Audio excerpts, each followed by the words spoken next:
ನೋಡಿ, ಬಹಳ ಸ್ಪಷ್ಟವಾಗಿ ಎದ್ ಕಾಣೋದು ಏನಪ್ಪಾ ಅಂದ್ರೆ ಬಿಜೆಪಿ ಮತ್ತೆ JDS ಅಲ್ಲಿ ನಾಯಕತ್ವದ ಕೊರತೆ ಇದೆ.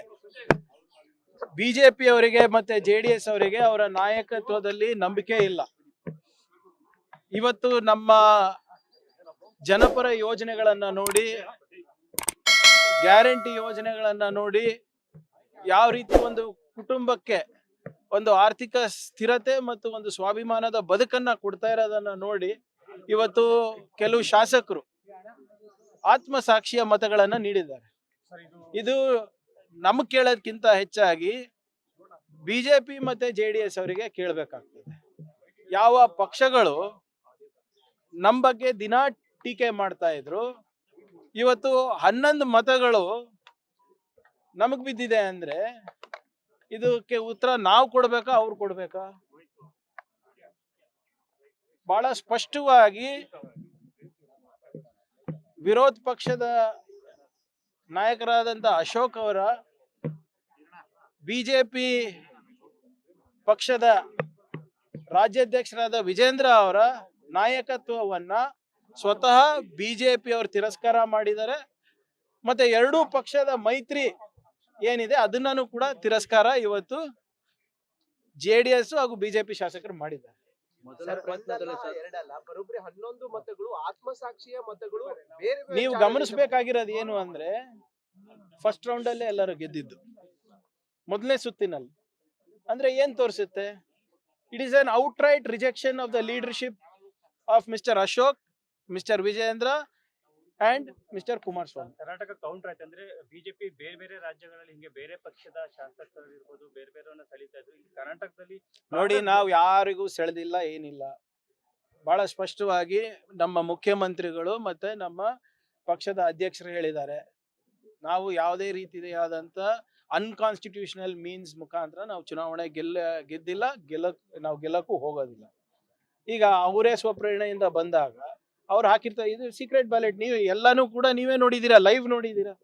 ಯಾರಾದ್ರೂ ನಾವು ಏನಾದ್ರೂ ಹೋಗಿ ಇಲ್ಲಿ ಕೈಕಾಲು ಬಿದ್ವಾ, ಏನಾದ್ರೂ ನಾವು ಅವರಿಗೆ ಮನವಿ ಮಾಡ್ಕೊಂಡ್ರ? ಇಲ್ಲ. ಹಾಗೆ ಸರ್, ತಮಿಳುನಾಡು ಸರ್ಕಾರ ಏನು ಕಾವೇರಿ ವಿಚಾರದ ಮೇಕೆದಾಟು ವಿಚಾರದಲ್ಲಿ ರೆಸಲ್ಯೂಷನ್ ಪಾಸ್ ಮಾಡಿದೆ. ನೋಡಿ, ಅವ್ರ ಹಿತಾಸಕ್ತಿನಲ್ಲಿ ರೆಸಲ್ಯೂಷನ್ ಪಾಸ್ ಮಾಡ್ಕೋತಾರೆ. ನಾವೇನ್ ಮಾಡ್ಬೇಕು? ನಾವು ಮಾಡ್ಬೇಕಲ್ಲ. ಕೋರ್ಟ್ ಆರ್ಡರ್ ಕ್ಲಿಯರ್ ಇದೆ.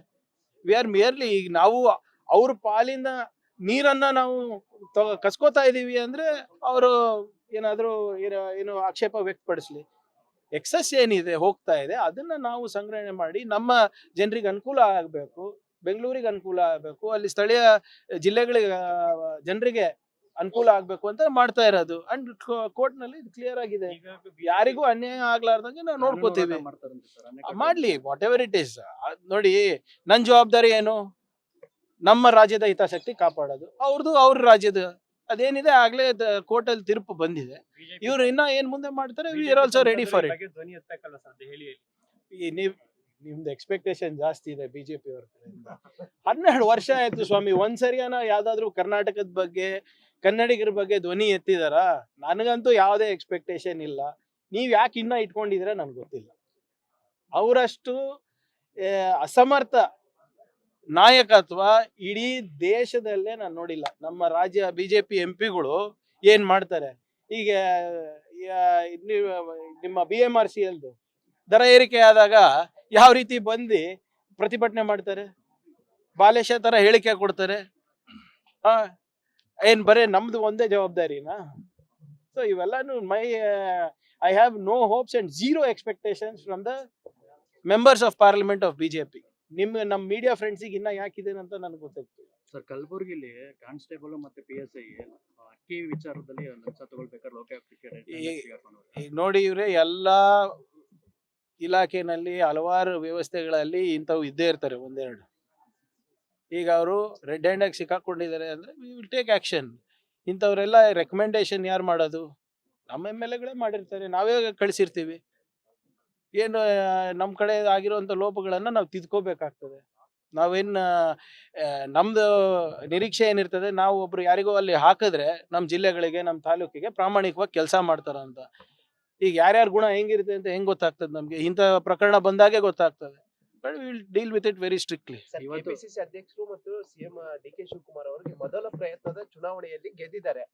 Next is GBA election sir. GBA, ಜಿಲ್ಲಾ ಪಂಚಾಯತ್, ತಾಲೂಕ್ ಪಂಚಾಯತ್, ಗ್ರಾಮ panchayat, urban local body and 2029 and 28 state election, 29 Lok Sabha election ಎಲ್ಲಾನು ಕೂಡ ಕಾಂಗ್ರೆಸ್ ಗೆಲ್ಲುತ್ತೆ. ಕರ್ನಾಟಕದಲ್ಲಿ, ದೇಶದಲ್ಲೂ ಕೂಡ ನಾವೇ ಬರ್ತೀವಿ.